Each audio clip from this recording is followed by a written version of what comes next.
And in this presentation, I want to talk about something called critical task analysis in order to identify risks in a top-down risk assessment approach.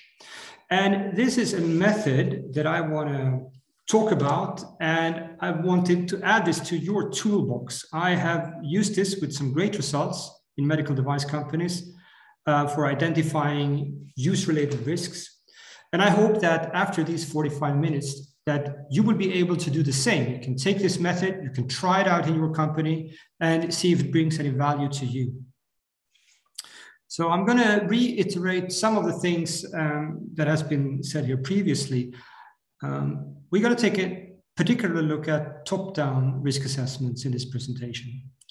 And what I mean with this in this context is that this is a risk assessment that can be done very early during the development process. We don't need to have concrete thoughts about our device yet, and we can still perform a very, very valuable risk assessment and identify some very important risks that will then help us drive safe design. So we don't need a lot of input in order to perform this top-down risk assessment, because it might sound like magic to you. How can we perform a risk assessment on a device that doesn't exist, on a device where I might not even have a concrete picture of what it shall contain, what kind of materials we will use, what kind of interface it will have? Well, you will understand in a second. But there are a few things that you need to know in order to do this. The first one is, of course, the intended use of the device. Now, this is, of course, easier said than done. This is one of the hardest parts when you develop a medical device, to nail down the intended use properly. But I would advise you to try to do that as early as possible in the development process, because it will have a lot of effects during the development process later on. So define your intended use. What do we want to do with this device? What is its purpose? Why is it here? The second thing we should take a look at is the intended user. Like, is this a child? Is this an elderly? Is this someone who can read and write? Is this somebody who has some kind of impairment or disability? Is it a person that it might be, blind or deaf or whatnot? Does it have to understand a particular language? This is something that we probably already know without even explicitly defining it. But if you know this, you can identify some important risk characteristics about your product. The next thing is the use environment. So you need to, and you probably already know this, is this device going to be used, let's say, in a hospital or in a clinic or at home? Is it going to be used inside? Is it going to be used outside, in a vehicle maybe in a moving vehicle? Are there any specific light conditions that are present? Is it used at night in badly lit rooms? Is it going to be used in a very noisy environment, for example? These are things that you probably know very early on in the process. Finally, the operating principle, like what is this device really doing? Is there any specific technology that we're going to use? Is there anything specific about the therapy or the diagnostics or the monitoring done with this particular device? This will lead to a number of safety characteristics which will help us then perform a top-down risk assessment. And I can illustrate this then with an example. Say, for example, that we want to develop some kind of a thermometer to be used in airports to screen passengers for COVID-19, for example. Well, already here we have established that the intended user is probably a layman. It's not a nurse or a clinician. We know that it's going to be used in an airport, so it's probably a noisy environment. It's not going to be used in a hospital. There might be some requirements for sterilization here, etc. So when we know all these things, we can start figuring out ways how the user will interact with this device, because we know a lot about the user and the use environment and the operating principles, and can start work on our risk assessments. And I will illustrate this further with an example later on. Now, how does this now relate to a critical task analysis? So let me delve a bit on what a task analysis is. This is a usability elicitation technique. It describes a sequence of actions in order to perform a task. The example that often comes up is that this is like a recipe. So the user does this, the user does that in order to perform some action or perform some tasks with the device.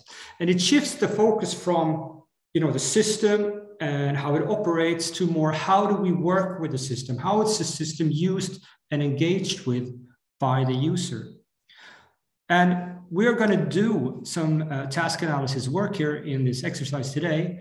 And I have had most success with this when it's performed in a group. So that's what I'm going to talk about today. A critical task analysis is then used not only to define the different actions and steps in order to perform a task, but then we can also critically look at each of these actions and ask ourselves, are there any risks that can emanate from this particular action? And this analysis technique is heavily used in the oil and gas industry because, as you know, there are plenty of potentially disastrous consequences and effects from improper handling and improper use in the oil and gas industry. Now, just to differentiate a little bit about the top-down risk assessment that I'm talking about versus a classical FMEA. And again, this is the way I use these words. So I'm sure most of you have some experience with FMEAs, and FMEAs tends to be centered around what happens if something breaks or something is not there. So it's very valuable to do once the design has been established. So once you have a design, meaning you have established parts and components maybe, then you can analyze what happens if these things breaks, if this valve breaks, if this cable comes loose, if there's a crack in the casing, etc. That is then brilliant for an FMEA. A top-down risk assessment, in this case, our design is not yet established. We don't know exactly the components and the interfaces of the device, but we can still say things about how the user probably will interact with the device.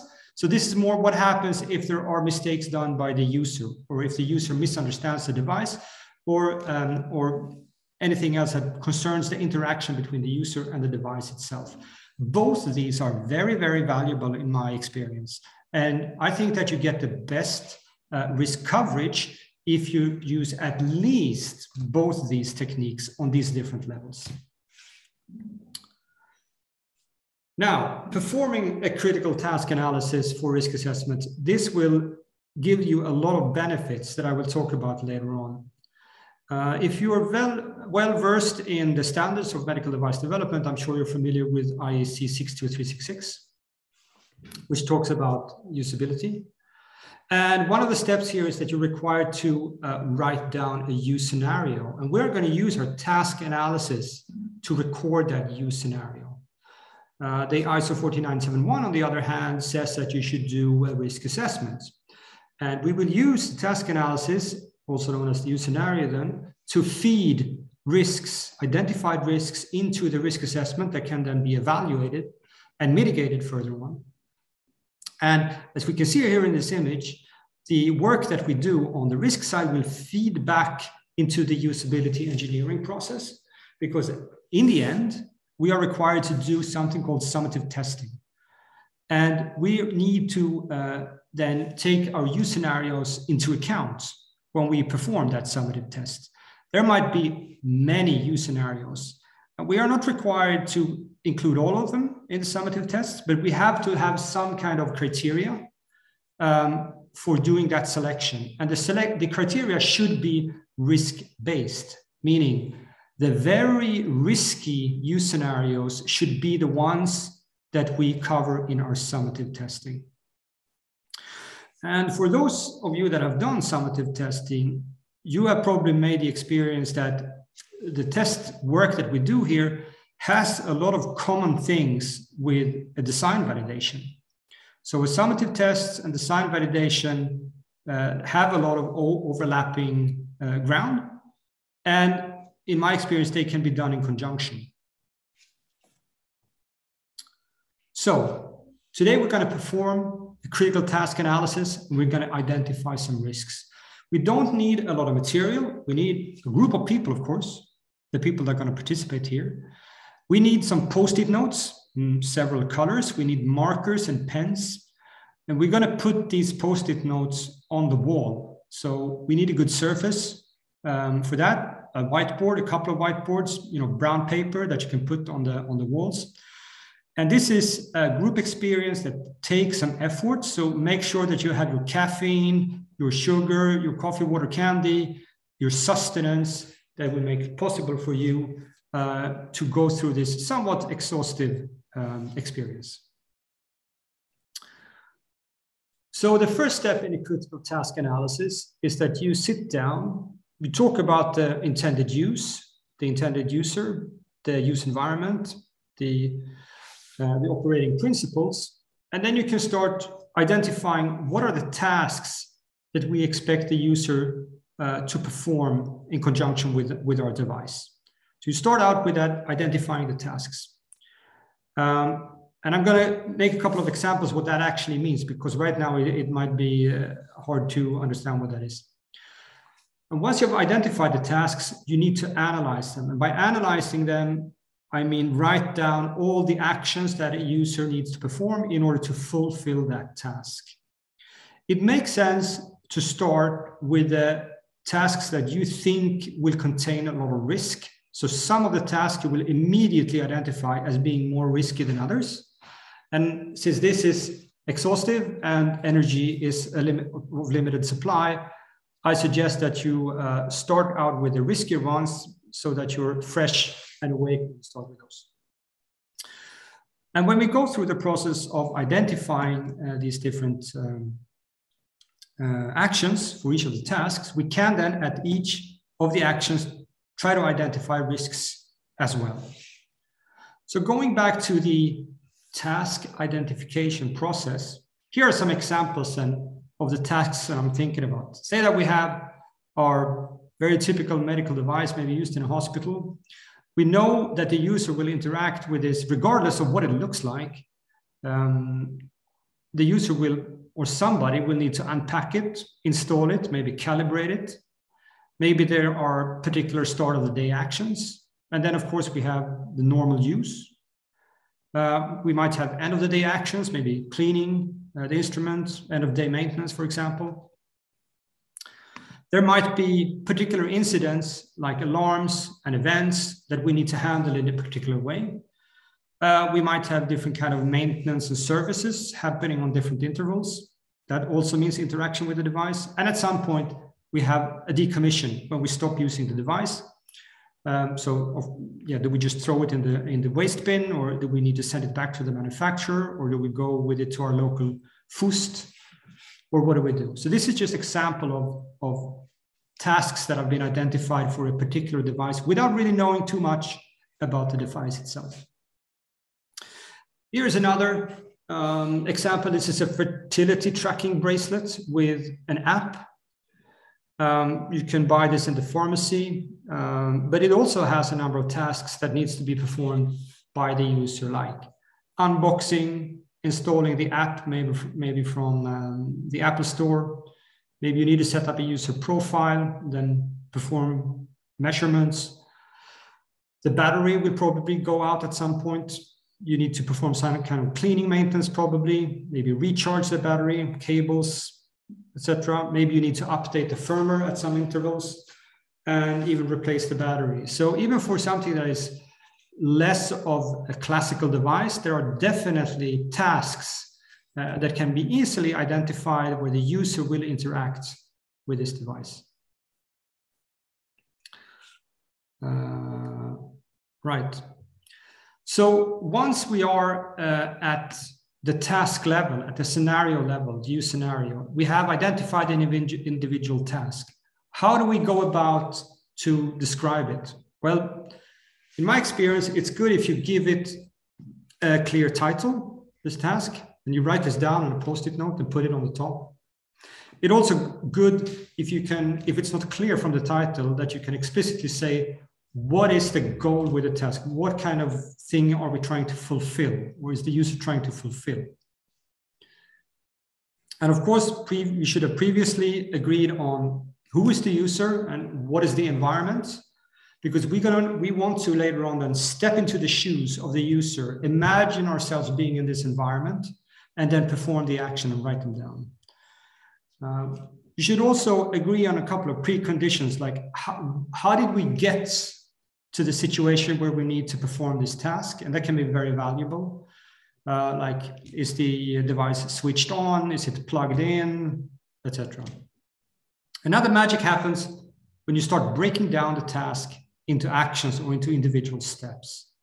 And the idea is that you now start writing down the steps on Post-it notes and put them in sequence on the wall or on the brown paper. You can do this vertically, you can do it horizontally.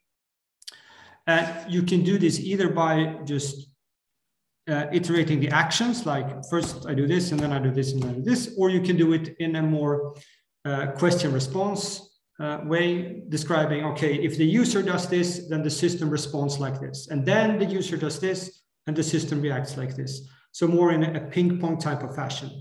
But you write it down on your Post-it notes, keep using the same color, of course, and put it in a sequence on the wall. And of course, you do this in a group of 2 or 3 people, and you all chip in here and describe what's going to happen. And imagine that you're going to do this before the device exists. So in some way, you need to imagine how the interaction should be. So this interaction is actually created in this particular context. And we, of course, need to make a lot of assumptions, but that is fine. That is what we expect to do. And you will quickly realize that you might not have the order of the steps correctly, but then the Post-it notes are great because you can just easily change the order of the Post-it notes or maybe add an extra step, etc. And in the end, you have a number of actions that makes up a particular task.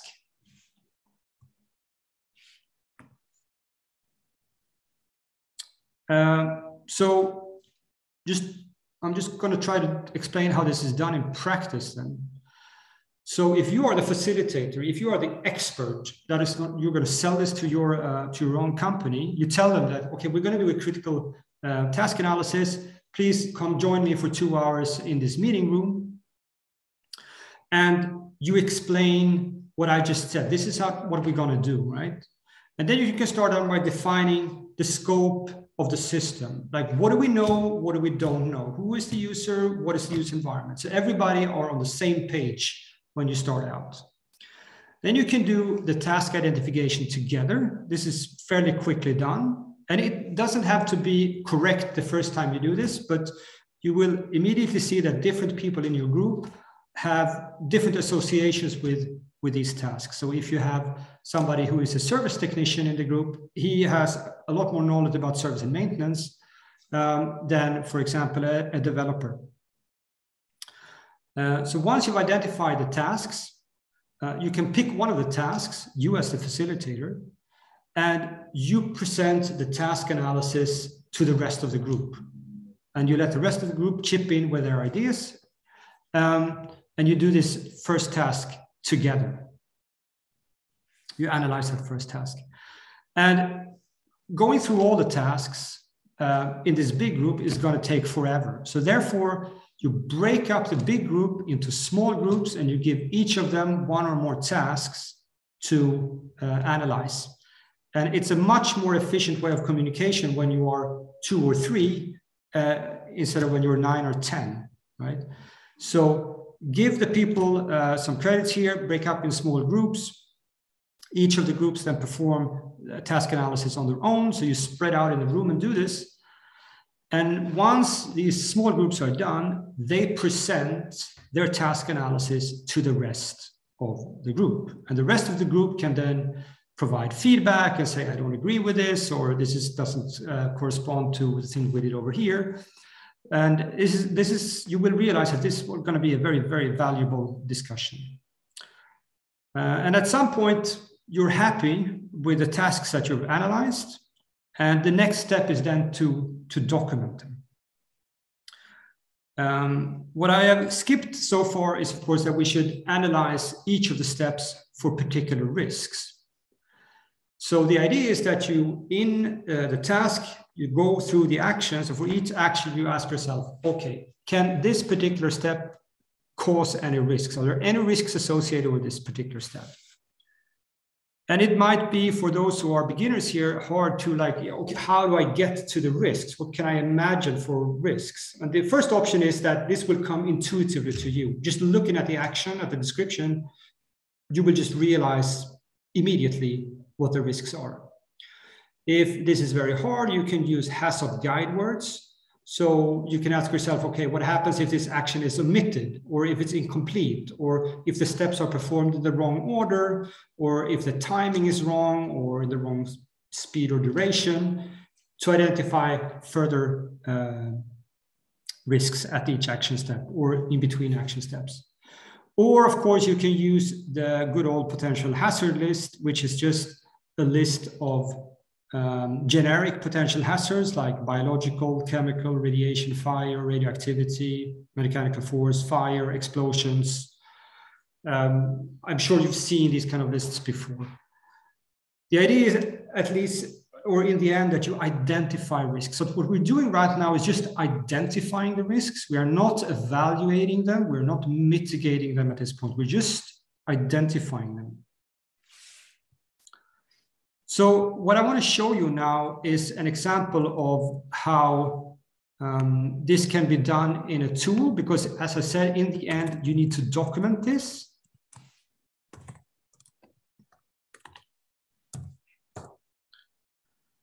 So I have prepared our own tool here, which is called Aligned Elements.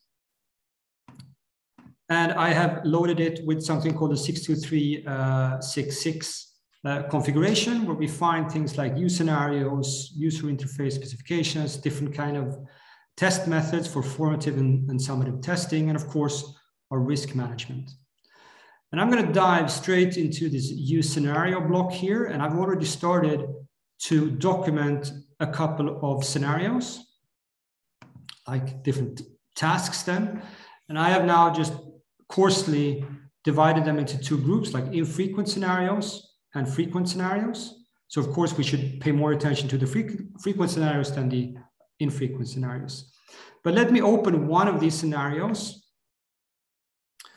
We can take a look at it. So we have a scenario description. And then, of course, the actions have then been listed down here in the unboxing process.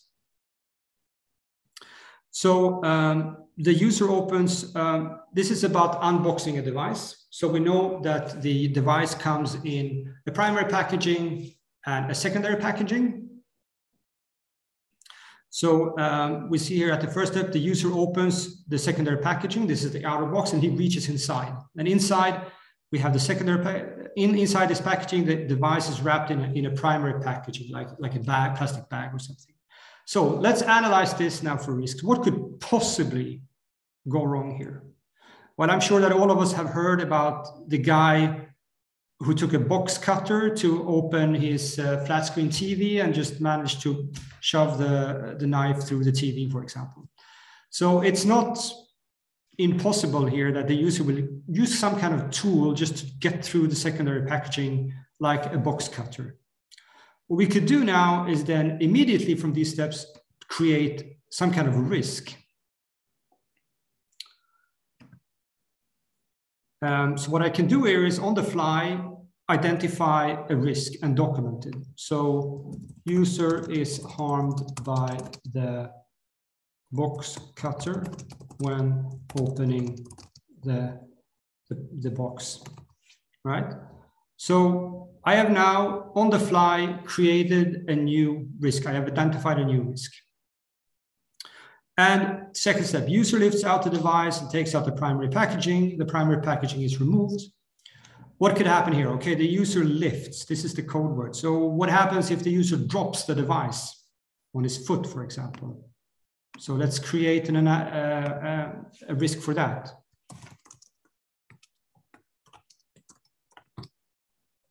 Again, I'm not evaluating the risk, I'm just identifying it. And so it goes, like we unpackage the power cords, USB cables, user manuals. Maybe this primary packaging, the primary packaging that was removed here, it's probably not so dangerous. Here we have a waste bag. Okay, there is, of course, a suffocation risk when we talk about plastic bags. So maybe I add a new hazard here for suffocation.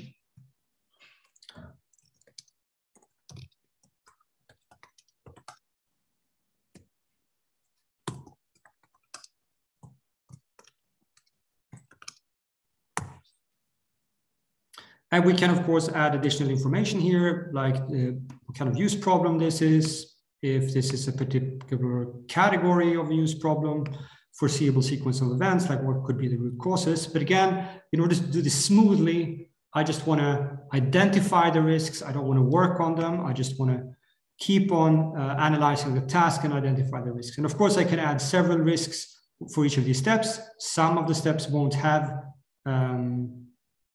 any risks associated with them.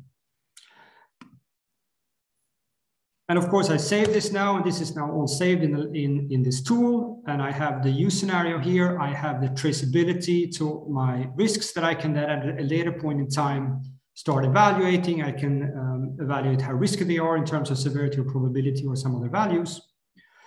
And of course, this then feeds back to the selection process for summative candidates. I said in the beginning that we need to use some kind of criteria for selecting our summative candidates. And as you can see here, I have a field for declaring if a particular scenario is applicable for summative testing. And now the system can automatically check my declaration here with how bad these risks are down the trace chains. So if it turns out that these are really, really severe and bad risks, and I declare this not to be a summative candidate, then the system will immediately react to this and say that this does not make sense. You have a scenario that is very risky and you don't want to include it in the summative testing. That doesn't make sense. You should really consider this. So these are automatic checks that a system like Aligned Elements can help you with, not only documenting a use scenario, but also automatically connecting it with your risk assessments and then benefit from this risk evaluations that we're doing further down to make sure that we get the right scenarios in our summative testing. I'm going to go back to my presentation now. And I'm going to take you through what actually starts happening when you perform this with a group of people. So when you do a critical task analysis, you have a lot of people then work together on eliciting, on finding out, developing these different tasks. And there will be a lot of disagreement. You will disagree on what are the tasks actually, and in these tasks, what are the actual steps and what are the orders? Because we are, of course, discovering in this process what the user interaction should be like. You would also disagree on the vocabulary and the notions and the words used when describing the device. Because even though we all work in the same company, in the same team, it might be that we use different mental images and different vocabulary for describing different parts of the device and of the way we interact. And this might be something that lies there dormant and that is tacit, but it will definitely come to the surface when you do these kind of exercises. So you will realize then maybe that you are using different words for the same things. And this is therefore an excellent opportunity to harmonize the language within the company on these things, how you talk about your device. So out of this disagreement will come agreement. And it's an excellent way to have all this disagreement put on the table early during the development process. Because if you don't do that, if you don't have these kind of discussions, people will keep their mental images that they have developed themselves, and they will never check them against the mental images of other people. They just assume that what I assume is what you assume. So the outcome of this exercise is many things.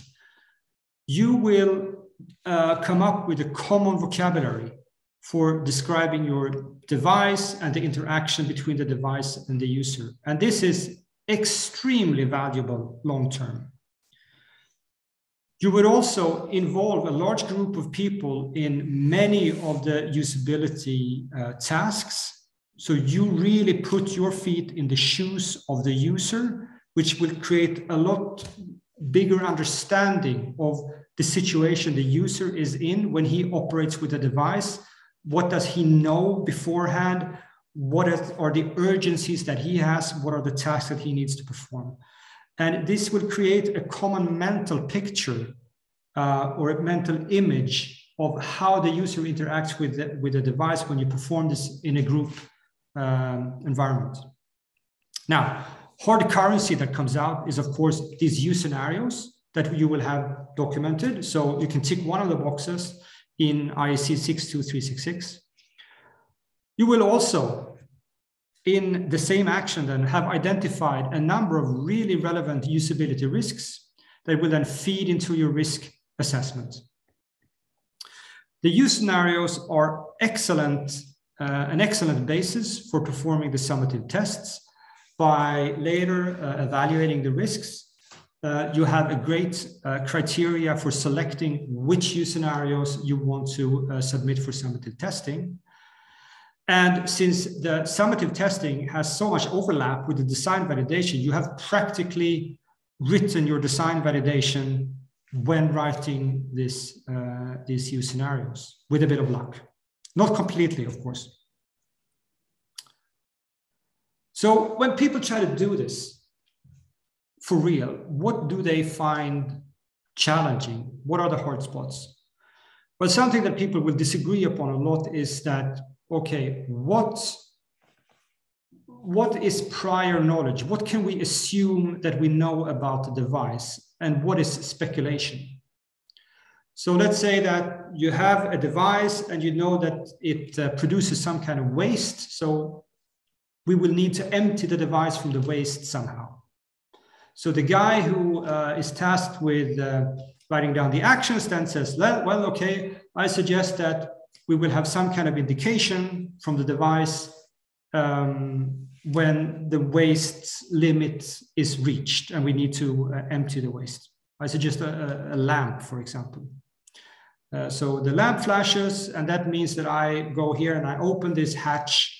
And then somebody objects, which hatch? There's no hatch on this device. There is nothing like that. Well, and then you start a discussion on like, how do I know that there is a hatch?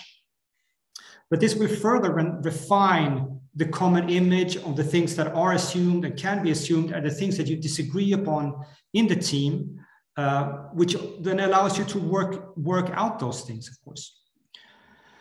Then, of course, there is a discussion of the granularity of the steps. How fine-grained or coarse grains can you define an action?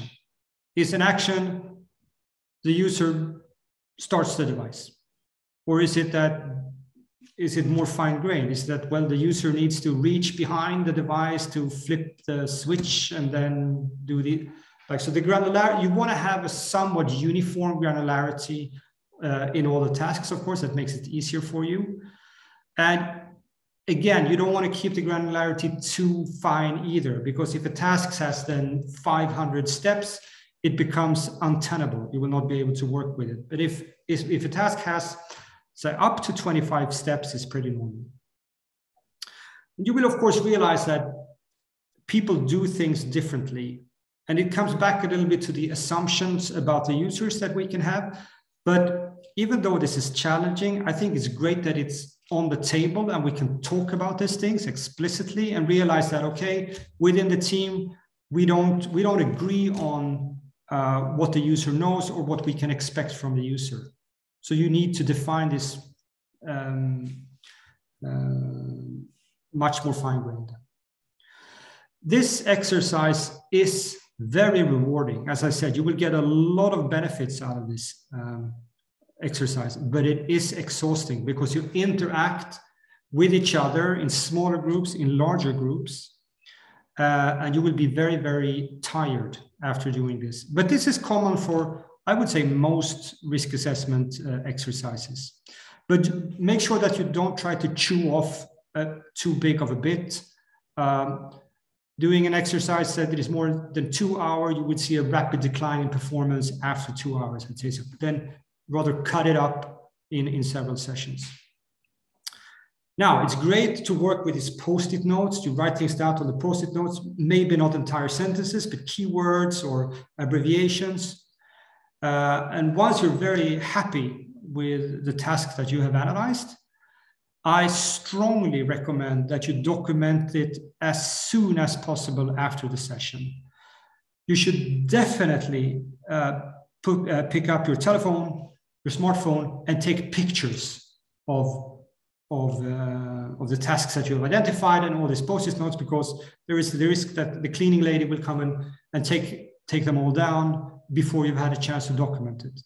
And even though you're exhausted, I would say try to document the tasks immediately after you have analyzed them. Waiting a couple of days will take you out of the context mentally, and it will make it much, much harder to document if you wait for too long.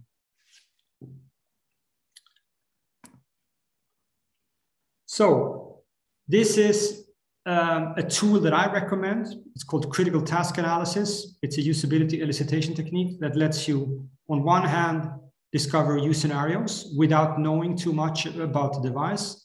And you can start identify high-level risks that will then drive your design in the future.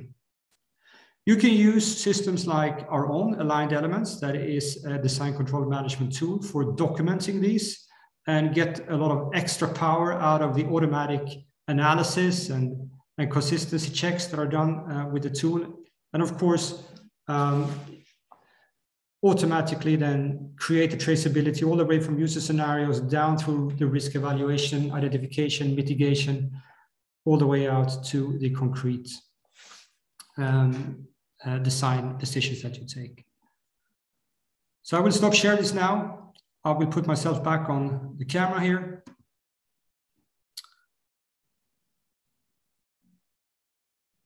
And if there is anybody who has any questions, this would be the time to ask them.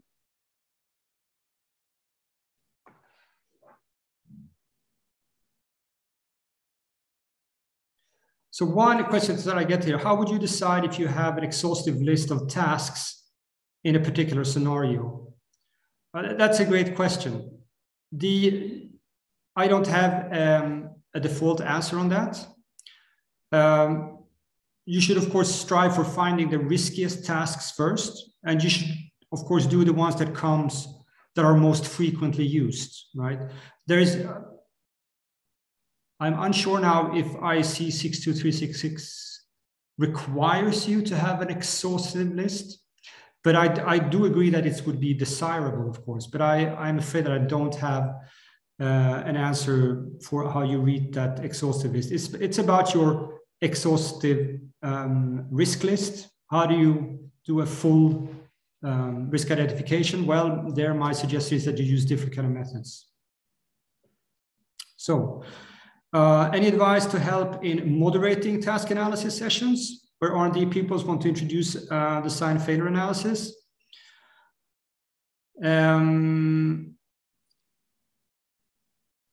Yeah, bring lots of candy. I think you should make sure that the food and drinks are not the things that will prevent people from doing this.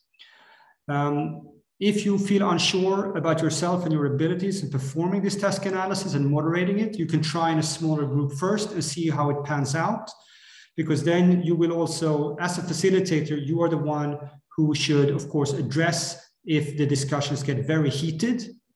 And you need to, of course, develop tools. How do we deal with this? Is this something that, ideally, if you realize that things are getting very heated, you don't want the entire meeting to get locked up in two people fighting. Then it's better to say, okay, let's agree on that. We disagree on this. We put this aside for now. and we continue with the things that we are more in agreement on.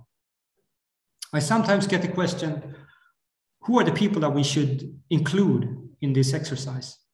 From experience, I think that, of course, marketing tends to be the people that are worked most closely with the end user. So marketing is good to include. Of course, development. I also would vouch for service technicians, because they will bring you so many stories about unexpected ways that people interact with the device. All right. So thank you very much for joining us at the second Sharpen Your Skills webinar. As mentioned, these have been recorded. The recordings will be available on our website and on our YouTube feed. We will send out the link to this on LinkedIn, so it will be available to you. Again, I encourage you to connect with Dirk and with Christian and connect with them to tap into their enormous reserves of knowledge in their respective domain. And I also hope to see you here back again in our next seminar scheduled for this spring. If there's anything that you would like to add more information on, or if there's any topics that you feel we should address, then please reach out to us and I'll try to find the best speakers out there to cover those. Thank you very much for today. I wish you a great evening.